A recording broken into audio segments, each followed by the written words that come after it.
So, ito na nga, besh! Meron tayong i-review ngayon. Super hype nito sa TikTok ngayon. And then, sobrang pinagkakaguluhan nito. Nakikita ko din sa post ni Vic Cortez. So, tingnan natin kasi may mga positive and negative review. Pero pag nag-check out ka sa may TikTok, sobrang daming positive review nito. Pero sa Facebook, may mga nambabash na sa post pero nabura ni Vic Cortez. So, tingnan natin kung gaano ba kaganda or totoo ba ang chismis na hindi talaga siya maganda. So, ayun, check natin siya.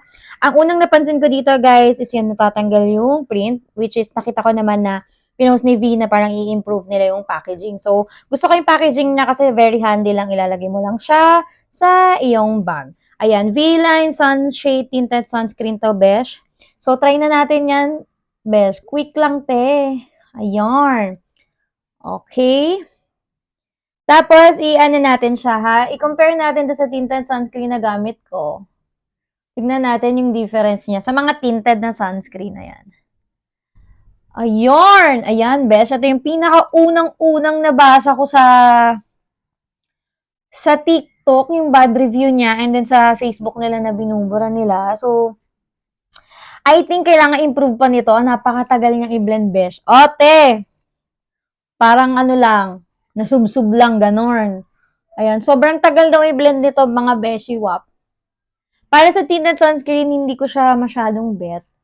Pero, though maganda yung texture niya. Ayun. Okay, tas try natin. Ayan, besh ha, napakatagal i-blend. So, ito try natin tong Skin Reborn tinted sunscreen para makita nyo yung difference lang niya sa mga ibang tinted sunscreen. Ayan. Kasi ang expectation ko sa tinted sunscreen is parang makeup itself na siya. Ayan. Ayan siya, besh. Parang medyo makapal. Si Skin Reborn tinted sunscreen. Pero parang medyo napadami. Ayan. Yun lang ang difference niya sa ibang tinted sunscreen. Ayan, te. Ano ba yan, te? Mukha na tayong clown, te. Ayan.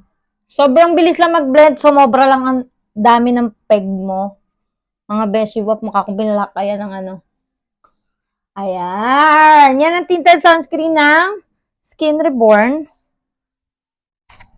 Para siyang pwedeng, parang lang, medyo maputi lang siya sa face ko. Ayan. Tinted sunscreen.